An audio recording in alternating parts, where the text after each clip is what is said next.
함께 나눌 말씀은 요한복음, 신약성경 요한복음 10장 말씀입니다. 신약성경 217페이지 요한복음 10장 1절부터 18절까지 말씀입니다.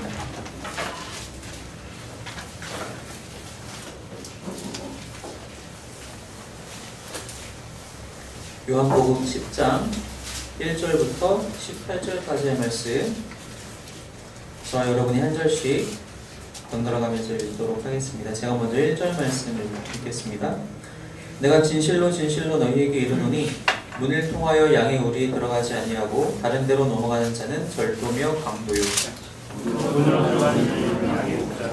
문지기는 그를 위하여 문을 열고 양은 그의 음성을 듣나니 그가 자기 양의 이름을 각각 불러 인도하여 내느니라.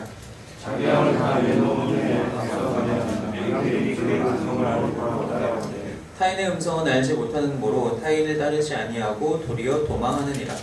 예수께서 이 비유로 그들에게 말씀하셨으나 그들은 그가 하신 말씀이 무엇인지 알지 못하니라. 그러므로 예수께서 다시 이르시되 내가 진실로 진실로 너희에게 말하노니 나는 양의 문이라. 나도 점점 그러니 양들이 듣지 아니하였느니라. 내가 문이니 누구든지 나로 말미암아 들어가면 구원을 받고 또는 들어가며 나오며 꼴을 얻으리라. 그들이 오는 것은 누구지라고 죽이고 멸망시키려는 거군요. 내가 온 것은 양으로 생명을 얻게 하고 성령을 얻게 하려는 것이라. 나는 선한 목자라. 선한 목자는 양들을 위하여 목숨을 버리거니와 선한 목자가 되면 양도 제 양이 아니라 이리가 오는 것을 보면 양을 버리고 달아나나 이리가 양을 물어가고 또 해치느니라. 달아나는 것은 그가 삭군인 까닭에 양을 돌보지 아니함이나. 나는 선한 목자라. 나는 내 양을 알고 양을 아는 것이니 아버지께서 나를 아시고 내가 아버지를 아는 것 같으니 나는 양을 위하여 목숨을 버리노라. 또 이 우리에 되지 아니한 다른 양들이 내게 있어 내가 인도하여 하느니 그들도 내 음성을 듣고 허물이가 대하여 한 목자에게 있으니라.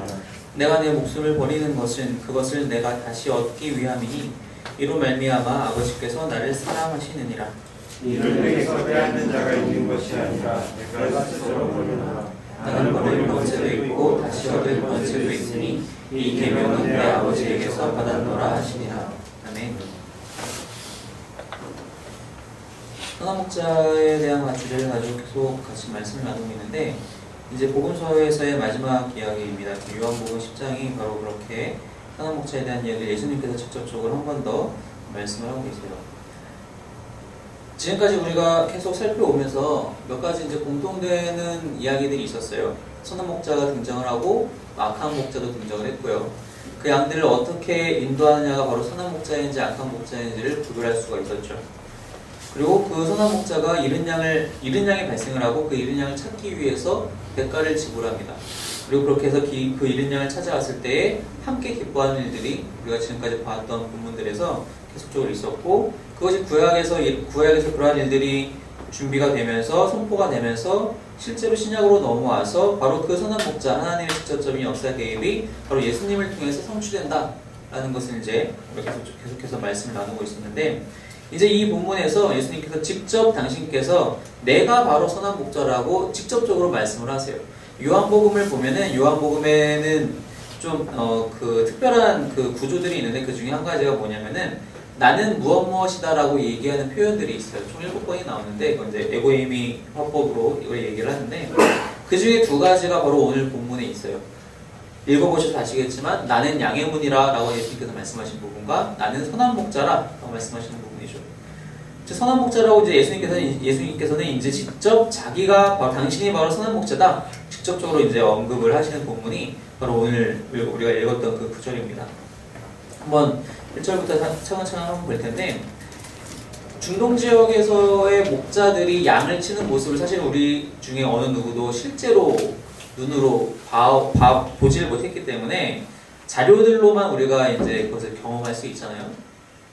저도 이제 마찬가지로 제가 읽은 자료들로만 이것들을 알 수가 있는데, 어떻게 뭐라고 묘사를 하냐면은, 목자들이 이제 아침이 되면은 그 마을에 있는 한 마을에서 이제 공동으로 이렇게 뭐라고 해야 되지? 키우는 양떼들이 있대요. 그 양떼의 울타리 담이 쫙 쳐져 있으면은 근데 그곳에 가가지고 자기가 맡은 양떼들을 이제 다 데리고 그날도 이 양떼들이 풀을 뜯겨야 되니까 그곳으로 이제 또 나가는 거예요. 근데 오늘 우리가 읽은 이 본문에서 바로 1절에서 5절까지의 본문이 바로 그 아침에 그 이야기를 얘기를 하고 있다고 합니다.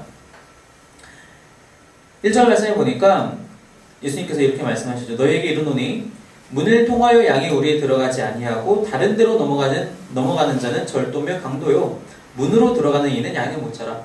목자라면 당연히 문지기한테 가서 문을 열어줄래? 나 이제 왔는데 내 양들 데리고 나가서 가서 풀을 뜯겨야 되니까 문 좀 열어줘. 이렇게 갈 수 있다는 것이죠. 근데 그렇지 않고 문으로 통하지 않고 넘어가는 사람들, 다른 데로 넘어가는 자들은 다 절도며 강도라는 것입니다. 절도와 강도의 목적은 무엇입니까? 양의 목숨을 탈취하는 거예요.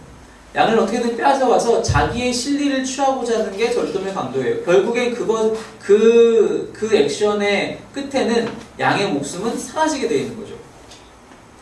바로 그런 자들은 절도며 강도고, 진짜 목자는 문을 통해서 들어간다. 그래서 문을 통해서 너희가 이미 양을 치고 있으니 알고 있지 않니? 아침에 너희들 목자들이 가서 문지기에게 문을 열어달라고 하고 너희는 문으로 아침에 들어가서 양들을 데리고 나오지 않니? 데리고 나오는데 이제 어떻게 데리고 나오나요? 이름을 불러가면서, 이제 여기서는 지금 3절 말씀에 보면은 자기 양의 이름을 각각 부른다고 하는데, 물론 양이 100마리가 되면 정말 이름을 100개 200개 다 짓진 않겠죠. 어쨌든 부르는 소리가 있을 거예요. 뭐 피리 소리가 되었든 특정한 소리가 되었든 부르는 거예요. 불러내면은 양들은 그 음성이, 그 음색이 익숙하니까 다 나오는 거죠. 그래서 어떻게 됩니까? 4절 말씀에 보니까 다 내놓은 후에 앞서가면, 목자가 뒤에서 양들을 모는 게 아니라 목자가 양들 앞에서 앞서가면은, 소리를 내면서 앞서가면은 양들이 그걸 따라가는 거예요. 그 한 마을에서 키우는 양들이 엄청나게 많을 텐데 그 양들이 제각각 나오는 거예요. 그 각각의 목자들과 함께. 각각의 목자들이 나오면서 다 뿔뿔이 흩어지게, 다 같이 움직일 수는 없으니까 뿔뿔이 흩어지겠죠. 각자 양떼들 앞에서 그냥 소리를 내면서 나가는 거예요. 앞을 보면서. 그러면은 양떼들은 알아서 흩어지는 거예요. 만약 그 마을에 300마리의 양떼들이 있으면은 뭐 50마리씩 여성그룹들이, 목자는 쳐다보지도 않고 소리만 내는데 양들이 그 음색을 기억하고 쫓아가는 거예요. 그 4절의 말씀이 그렇게 얘기하는 거죠. 그의 음성을 아는 거로 따라오되 양들이 따라가는 거죠. 하지만 타인의 음성을 알지 못하기 때문에 다른 사람들은 쫓아가지 않는 거죠. 그 목자에게 해당하는 양떼들만 이 목자를 따라서 가는 거예요. 왜? 그 목자를 따라가면 내가 오늘 하루도 맛있게 먹을 수 있고 마실 수 있고 쉴 수 있다는 것을 알잖아요. 이 양들은 경험상 이미 아는 거잖아요. 이 목자와 익숙해져 있기 때문에. 하지만 그렇지 않은 자들은, 문으로 들어가지 않는 자들은 다 절도고 강도다. 절도나 강도가 아니라 하더라도 타인이라면은 절대로 쫓아가지 않는다는 겁니다. 자신이 키우는 양들은 자신의 음성을 알고 있기 때문에 그 목자만 그 양들이 쫓아간다는 것이죠. 여기까지의 내용은 사실은 우리가 기존에 봐왔던 본문들에서도 다 동일하게 얘기를 하고 있는 거예요. 이제 이 목자가 양들을 데리고 나가겠죠. 하루 종일 이제 저 멀리 마을 근처에 풀밭이 있진 않을 거예요. 왜냐면은 그건 다 이미 먹어 치웠겠죠, 양들이. 한참 멀리 나가서 골짜기를 지나서 산을 타고 넘어가서 강을 건너서 가는 거예요. 그곳에 이제 양들을 마음껏 먹인 다음에는 그날 다시 돌아올 수 없는 거리일 수도 있어요. 그거 어떻게 해요? 거기서 하룻밤을 또 보내야 돼요. 하룻밤을 보내기 위해서 이 목자는 또 이 양들을 보호하기 위해서 거기서 또 울타리를 또 치는 거예요. 돌들을 가지고 와가지고 돌담을 쌓으면서 울타리를 치는 겁니다. 울타리를 다치지 않고 입구를 남겨놔요. 그리고 그 입구를 자기가 막고 서는 거예요. 밤을 거기서 보내는 거예요. 거기에 이제 주저앉아가지고 혹은 뭐 같이 키우는 개가 있으면은 양치는 개가 있으면 같이 데리고 와서 그 입구 앞에 딱 앉아 있는 거예요. 그걸 예수님이 7절에서 뭐라고 말씀하시냐면, 내가 진실로 진실로 너희에게 말하노니 나는 양의 문이라. 목자 스스로가 문이 되는 것이 바로 여기서 얘기하는 예수님께서 말씀하신 그런 양의 문을 얘기를 하고 계신다는 거죠. 하루 종일 맛있게 먹고 이제 밤이 돼서 쉴 때가 되었을 때 이 목자는 그냥 쉬게 하지 않고 이들을 보호하기 위해서 담을 다 쌓고 스스로가 문이 되어서 이들을 지켜주고 있다는 겁니다. 그러면서 이것을 통과하지 않으면 양들에게 갈 수 없는 거예요. 8절에 보면 나보다 먼저 온 자라는 얘기는 이제 그 이전에 자신이 이제 아침에 나가서 양들을 데려오기 그 전에, 즉 아침이 되기 전에 오는 사람들 당연히 밤에 오는 자들이고, 밤에 오는 자들은 절도며 강도라는 얘기죠. 이제 내가 문이기 때문에 나로 말미암아 들어가면 구원을 받게 되고, 또는 들어가며 나오며 골을 얻으리라. 즉 들어가도 골을 얻을 수 있고 나와도 골을 얻을 수 있다는 거예요. 하지만 도둑이 오는 것은 도둑질하고 죽이고 멸망시키는 것이다. 이 7절부터 10절까지 말씀을 잘 보면은 이게 생명과 죽음이 반복적으로 나오게 돼요. 반복적으로 나오면서 결국 생명을 강조하고 있는 거예요. 누구를 통해서 생명을 얻을 수 있느냐? 너희들이, 양들이 양의 문, 즉 나를 통해서 생명을 얻을 수 있는데 어떻게 얻느냐? 10절 후반부에 보니까 생명을 얻게 하고 더 풍성히 얻게 하려 내가 온 것이다. 처음에 그 이야기 가지고 양들과 목자들이 이제 마을을 벗어나는 그 이야기를 가지고 사람들이 못 알아들은 거예요. 6절 말씀해 보니까 예수께서 이 비유로 그들에게 말씀하셨으나 그들은 그가 하신 말씀이 무엇인지 알지 못했다고 그래요. 못 알아듣는 거예요. 못 알아들으니까 다시 한 번 더 목자의 이 이미지를 갖고 와서 또 한 번 설명하시는데 이번에는 스스로가 나는 양의 문이야. 내가 문이야. 내가 지금 여기서 목자와 양에 대해서 계속 이야기했는데 바로 내가 그런 양의 문이고 또 그 11절 이후에 또 내가 바로 그 선한 목자야. 나를 통해서만 너희가 생명을 얻을 수 있어. 나를 통해서만 너희가 안전함을, 보호를 받을 수 있어. 라고 말씀하신다는 거죠. 물론 여기까지도 우리가 기존에 얘기했던 이야기들이 다 같이 담겨져 있어요. 근데 이 요한복음에서만 나타나는 이야기가 이제 11절부터 등장을 하는데 무슨 이야기냐면은 목자가 과연 어떤 대가를 지불하느냐 하는 것입니다. 지금까지의 본문들에서는 대부분 잃은 양이 등장을 했어요. 그죠? 그 잃은 양을 구하기 위해서 목자가 대가를 지불해요. 산골짜기를 다 다니면서 소리를 치고 다니면서 휘파람도 불면서 또 귀도 기울이면서 그 양을 찾아와요. 그죠?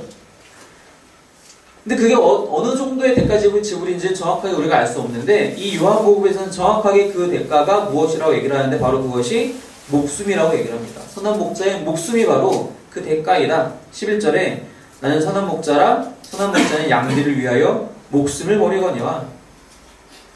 선한 목자는 그 대가 지불로 자신의 목숨을 담보로 하지만 그리고 실제로 예수님께서는 그 목숨을 버리셨지만 12절 삭구는 목자가 아니기 때문에 먼저 도망간다는 겁니다.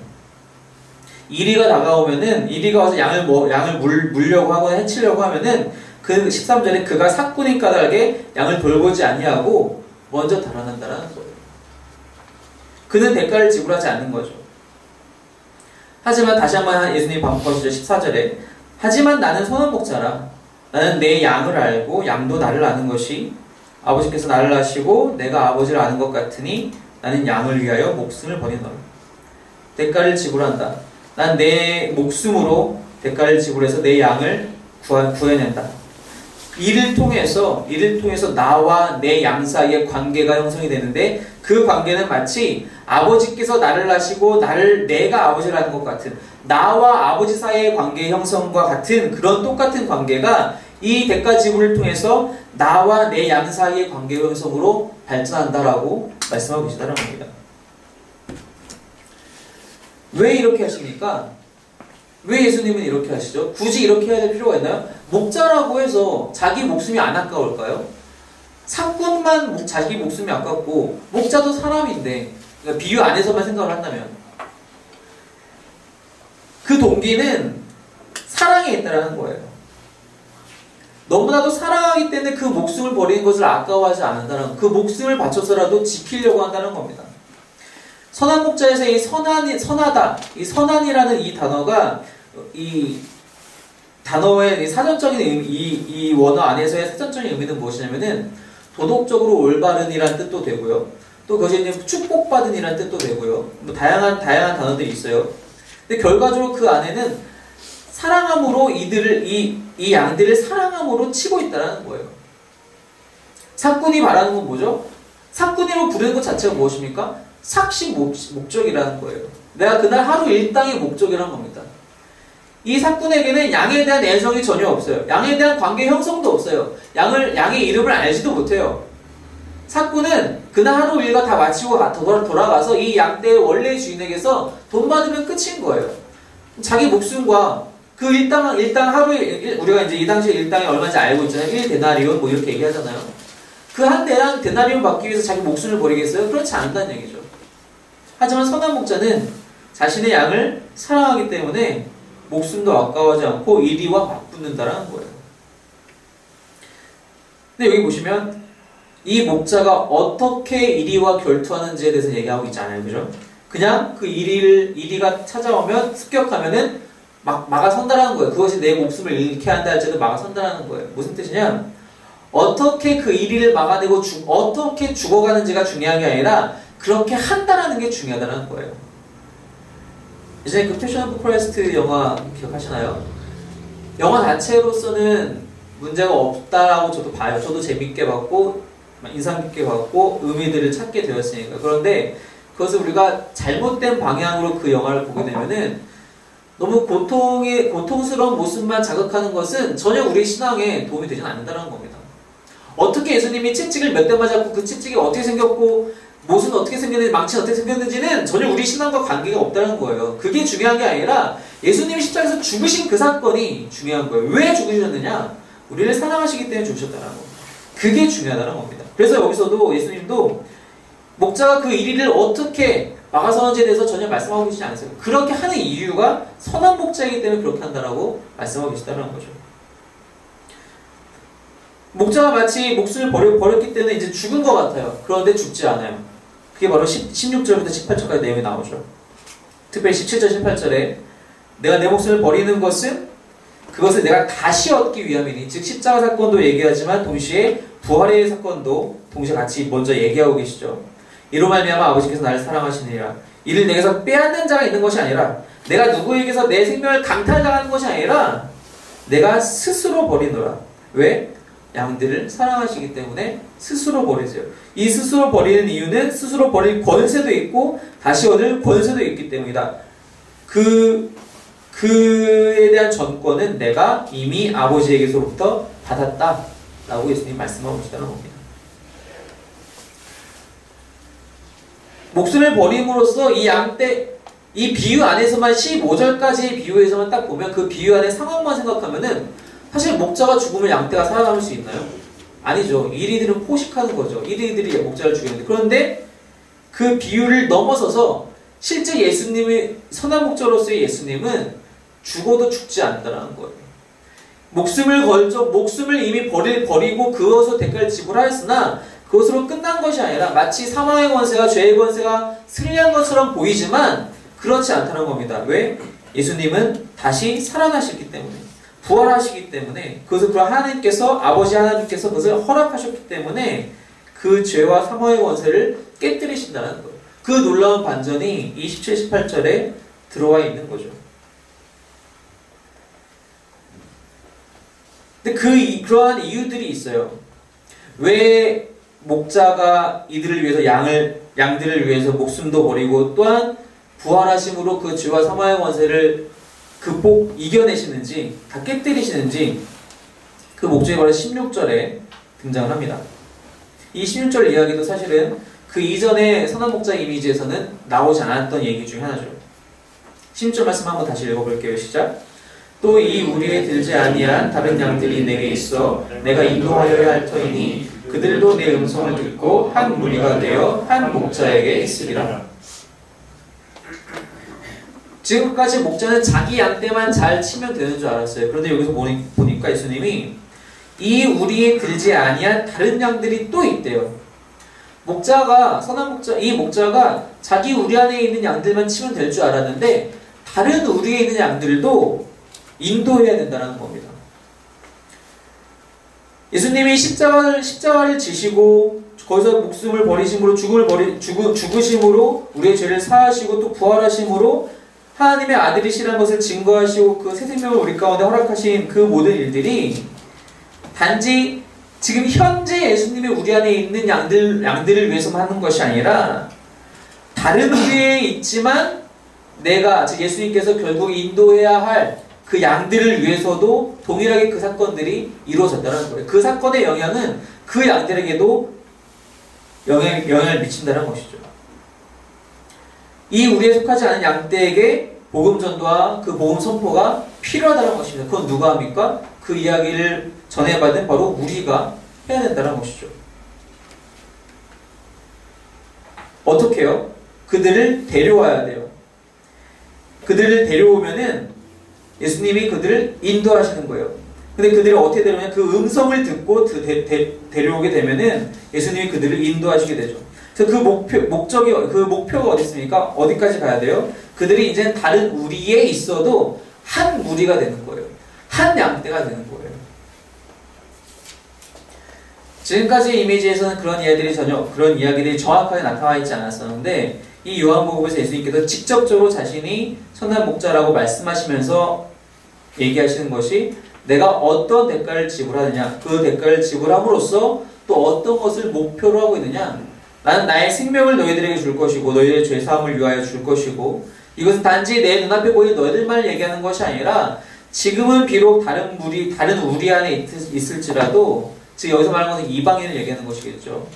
이방인 모두에게까지 이 구원의 사건은, 이 구원의 사역은 다 영향을 미치게 될 것이다. 그들 모두를 위해서 내가 이렇게 대가를 지불하는 것이다 라고 얘기를 하고 계신다는 것입니다. 이 모든 것에 전제 조건이 있어요. 전제 조건이 있습니다. 그게 무엇이냐? 현재 이 우리 안에 있는 양들도 그렇고 다른 우리에 있는 양들도 그렇고 이 구원 사역의 그 범위 안에 있으려면 한 가지 전제 조건이 필요한데, 그것은 바로 목자의 음성을 알아듣고 쫓아가야 돼요. 그게 필요해요. 예수님의 음성을 알아듣고 쫓아가야 돼요. 아까 그 1절에서 5절까지 내용을 다시 돌아가 볼까요? 아침에 양이 자다가 눈을 떴어요. 목자가 불러요. 알아듣지 못해요. 남아있어요. 그럼 어떻게 됩니까? 그나라로 공시는 거예요. 나가서 꼴도 못 얻어먹고 그냥 그 마을 안에 있는 그 안에만 남겨져 있는 겁니다. 그 음성을 듣지 못하면요. 들어도 알아듣지 못하면요. 다른 우리에 있는 양은 말할 것도 없죠. 당연하죠. 밤이 돼서 돌담을 다 쌓아놓고 안전을 보호해서 이제 밀어넣는데, 양들을 밀어넣는데 목자의 음성을 알아듣지 못하면은 그 돌담 바깥에 위험수에 처해 있는 거예요. 이리가 잡아가도 모르는 거죠. 예수님의 음성을 알아듣는 것이 이 모든 것에 대한 전제 조건이라는 겁니다. 무슨 뜻이냐? 예수님의 말씀을 정확하게 알고 이해하고 또한 순종하는 것. 그래서 이제 지금 우리가 18절까지 읽었지만 이 19절 이후의 내용을 잠깐 보시면은 그렇게 하지 못하는 사람들이 등장을 해요. 제가 한번 읽어드릴 테니까 한번 눈으로 따라와 보세요. 19절 보니까 19절에 이 말씀으로 말미암아 유대인 중에서 분쟁이 일어났대요. 이렇군 저렇군 말이 생긴 거죠. 어떤 말인지 대충 우리가 유추할 수 있을 것 같아요. 이 사람이 그 사람인가? 오실 그 일하는 사람이 바로 이 사람인가? 우리가 기다리는 사람이 바로 이 사람인가? 아닌가? 뭐 귀신이 들렸네 아니네. 야, 귀신 들렸으면 어떻게 맹인의 눈을 뜨게 할 수 있니? 왜냐면은 10장 이전에 날 때부터 앞을 못 보는 사람을 눈을 뜨게 하거든요, 예수님께서. 그 사건에 대한 얘기가 쭉 길게 나오거든요. 그리고 나서 바로 이 이야기가 이어지는 건데, 그럴 수 없다. 귀신 들리면 그럴 수가 없다. 그러면서 결국 24절에 보니까 유대인들이 이 예수님을 에워싸고 물어보는 거예요. 거의 신문하는 거죠. 더 이상 헷갈리게 하지 말고 좀 말할 거면 명확하게 클리어하게 얘기 좀 해라. 너가 정말 오실 그이 맞니? 그리스도 맞니? 메시아 맞니? 그때 25절에 예수님께서 뭐라 말씀하시냐면은, 내가 너에게 말하여 너희는 믿지 않았다. 내가 증거하는 이 모든 증거들이 아버지 이름으로 하는 것인데 너희는 내 양이 아니기 때문에 믿지 않는다. 또 한번 반복해서 27절에 내 양은 내 음성을 들으며 나는 그들을 알며 그들은 나를 따르느니라. 그러니 너희는 그러지 못하라는 거죠. 그러면서 30절에 그 이야기의 마지막을 나와 아버지는 하나이니라 라고 그렇게 말씀하셨더니 유대인들이 뭐라고 얘기하냐면은 돌로 쳐서 죽이려고 예수님을. 왜냐? 왜 너희들은 날 돌로 치려고 하느냐? 너가 지금까지 보여줬던 선한 일들 혹은 놀라운 표적들, 그것 때문에 그런 것이 아니라 네가 지금 하나님 아들이라고 했잖아. 신성 모독이야 라고 돌로 치려고 한다는 거예요. 그때 예수님께서 거기에 대한 답변으로 율법에 이렇게 기록된 걸 너희가 알지 못하느냐 하고 그 상황을 지나가신 다음에 어디로 가시냐면 40절에 보니까 요단강 저편 요한이 처음으로 세례 베풀던 곳으로 가셔요. 거기 갔더니 많은 사람들이 와서 아, 요한이 이 사람을 가리켜 말한 것은 다 참이다. 그리고 거기서는 많은 사람들이 예수를 믿게 돼요. 무슨 차이냐? 요한이 세례를 주던 그곳에서 요한의 이야기를 듣고 요한에게 나와 세례를 받은 자들, 즉 회개의 세례를 받고 말씀이 무엇인지, 하나님이 구약에서 말씀하신 것이 무엇인지를 정확하게 알고 그 말씀의 성취로서의 예수님을 바라본 자들은 예수님을 믿게 돼요. 근데 여기 있는 이 유대인들은 말씀을 읽어도 모르는 사람인 거예요. 말씀을 읽어도 그 말씀의 성취가 예수님인 것을 모르는 거죠. 하나님의 말씀을, 하나님의 음성을 들어도 그것이 나의 목자의 음성이라고 알아차리지 못하고 있다는 거예요. 이들이 바라는 건 뭡니까? 정치적인 독립, 군사적인 독립이에요. 로마에서 어떻게 우리가 벗어날 수 있을 것인가? 오실 그이가 당신입니까? 25절에 예수님이 말씀하시잖아요. 내가 행하는 모든 일들이 아버지 이름으로 한 것인데, 즉 이사야서에서 나온 예언들, 눈먼 자가 눈을 뜨고 병든 자가 고침을 받고 귀신이 쫓겨나고 그런 일들이 일어난 것에 대해서 예언이 되어 있는데 그 예언의 성취가 나 아니냐? 세례 요한이 질문했을 때도 똑같이 답변하시잖아요. 그런데 너희는 말씀의 성취를 보지 않고 그 겉모습인 표적들만, 기적 현상들만 보고 너희가 원하는 것만 나에게 요청하고 있다. 너희가 원하는 것, 로마로부터의 독립, 그것만 나에게 요청하고 있다는 겁니다.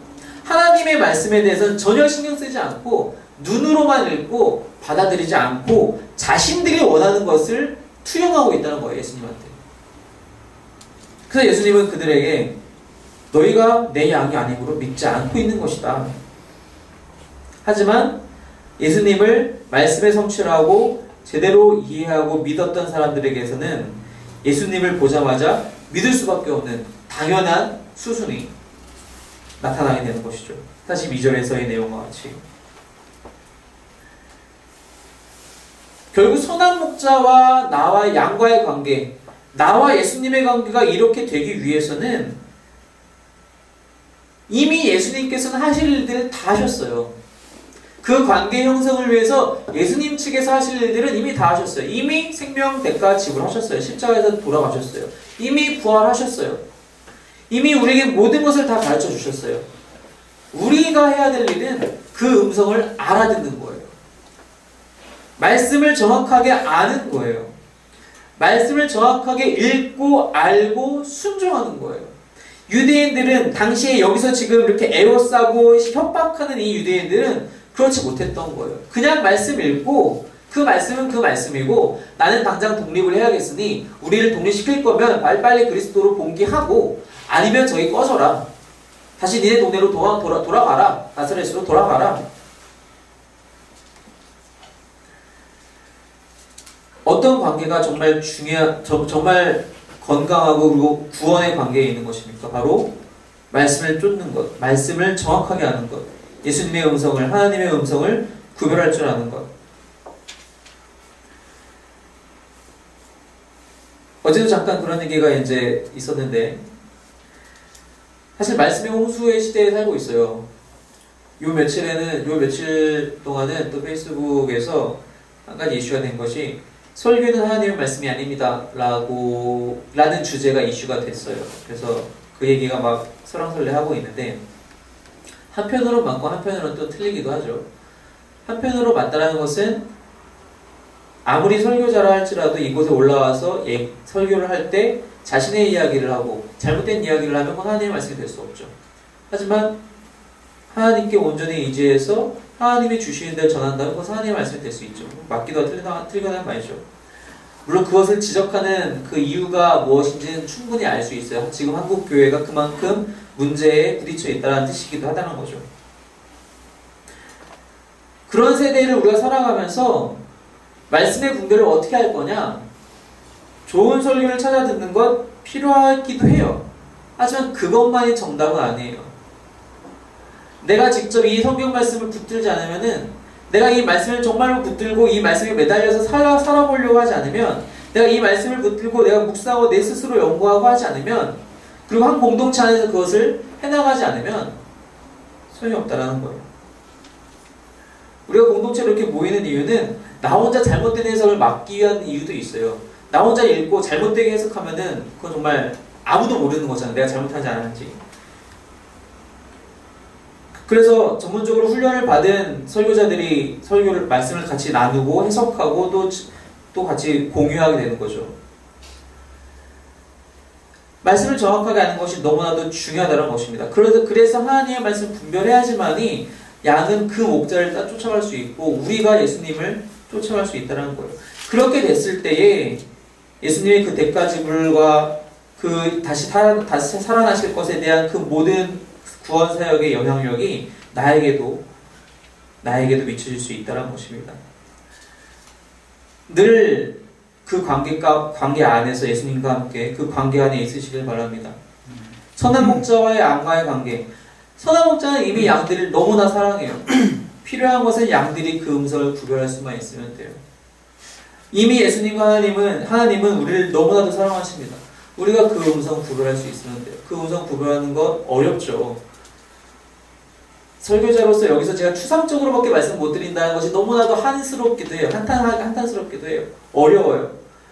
그만큼 말씀을 붙들 수밖에, 저도 마찬가지죠. 여러분도 마찬가지고.